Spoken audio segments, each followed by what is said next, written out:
warahmatullahi wabarakatuh. Bertemu lagi bersama saya di channel berbagi sharing tentang bisnis. Nah, dalam kesempatan kali ini saya ingin berbagi tentang 5 tips sukses buka usaha di era pandemi.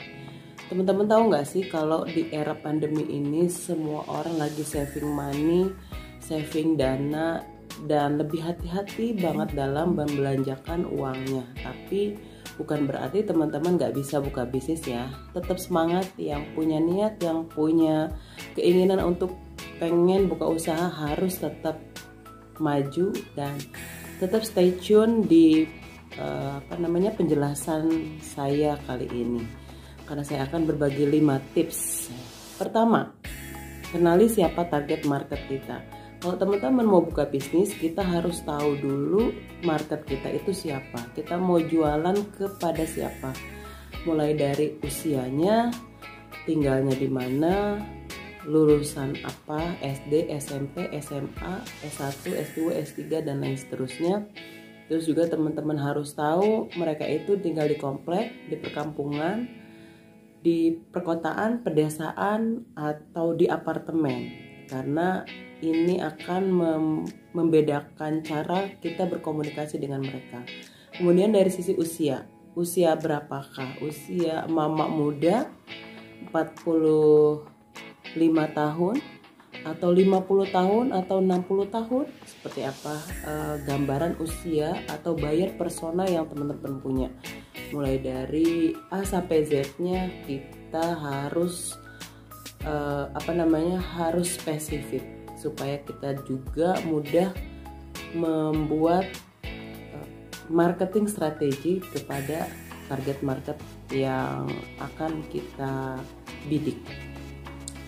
Nah, yang berikutnya bikin produk yang diinginkan.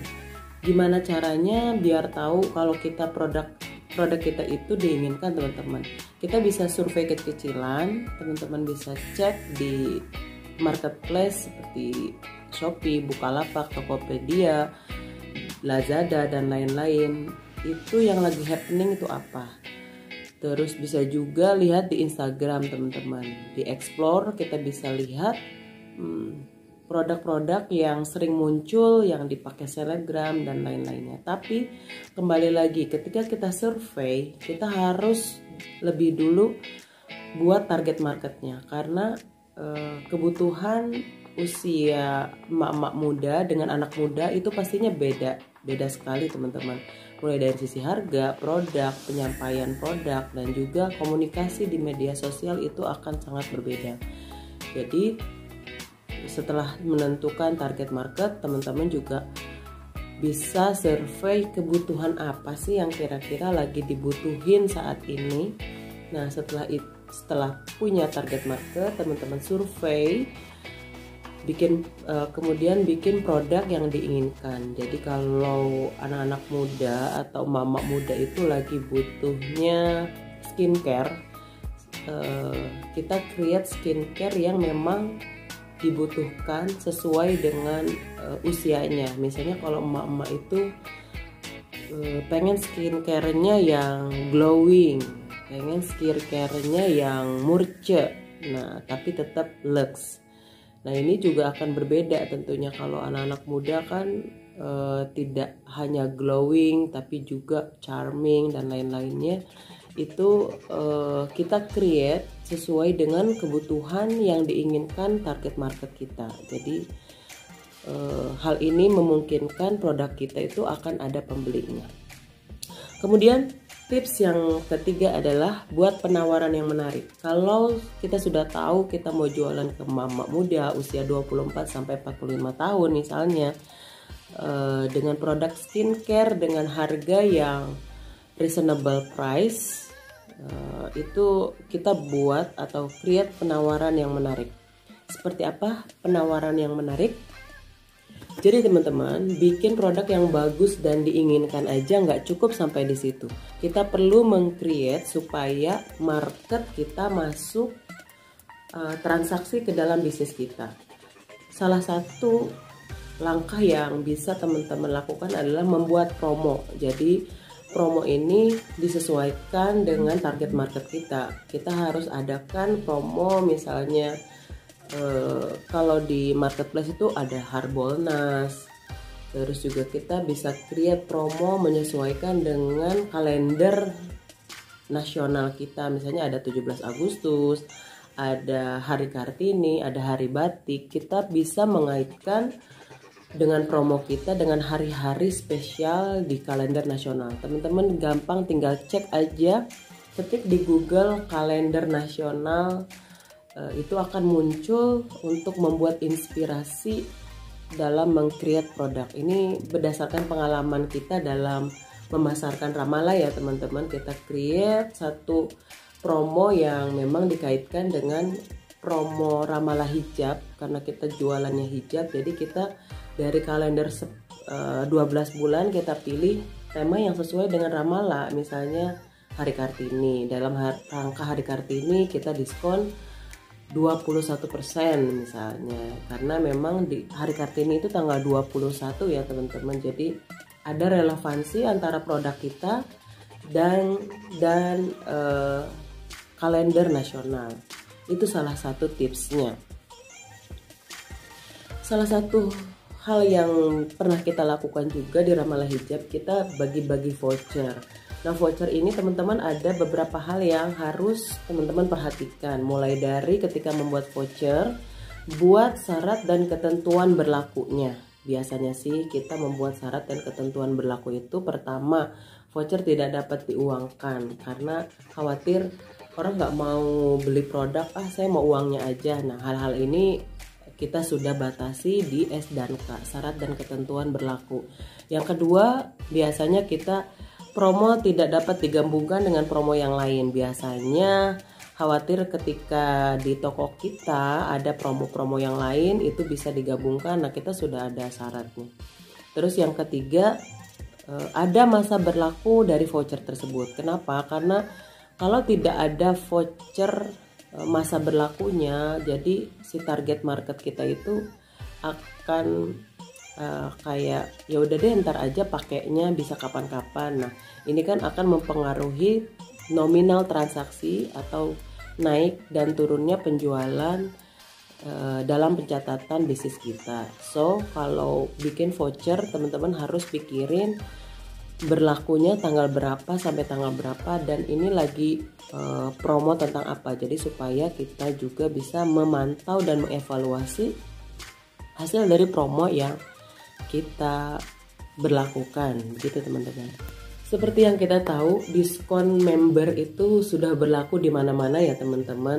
Sempat menghilang beberapa waktu, tapi sekarang dengan bergesernya perilaku customer memungkinkan atau mendorong pelaku bisnis untuk mencari cara supaya member-membernya itu atau pelanggan-pelanggannya itu setia dengan brand yang ada.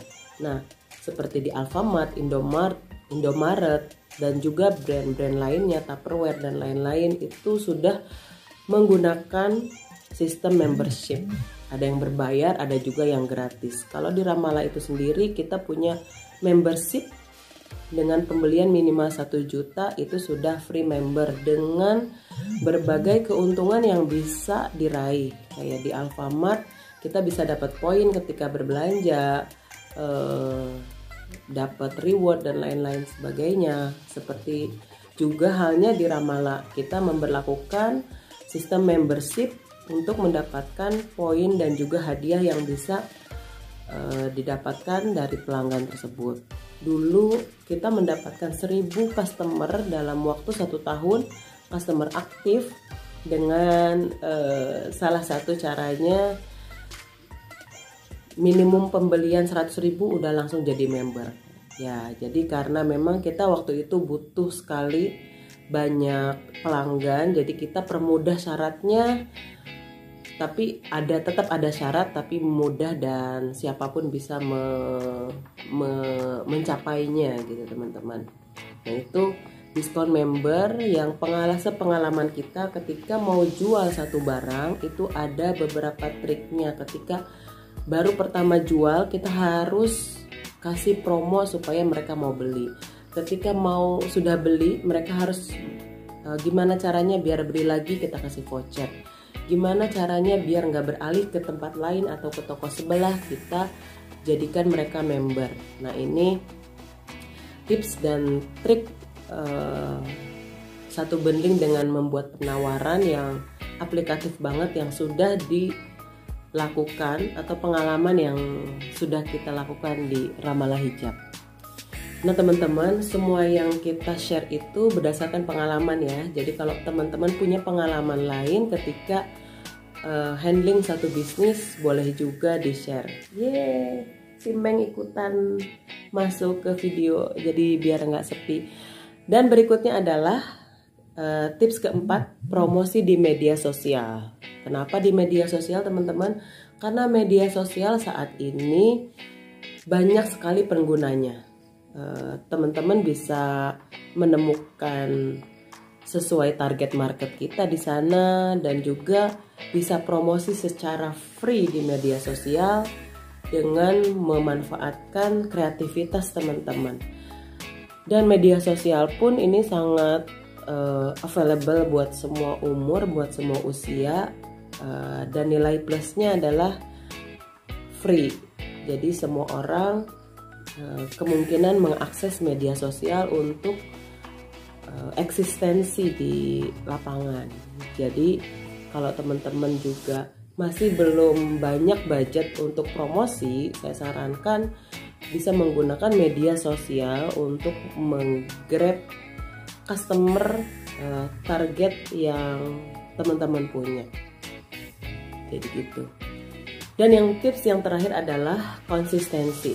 Tidak ada yang bisa mengalahkan dari konsistensi. Jadi teman-teman, walaupun di awal belum kelihatan nih hasilnya, karena memang dalam membangun bisnis itu tidak semudah membalikkan telapak tangan ya teman-teman. Jadi kita butuh di sini komitmen, butuh juga disiplin, dan juga kesungguhan dalam menjalankan satu bisnis.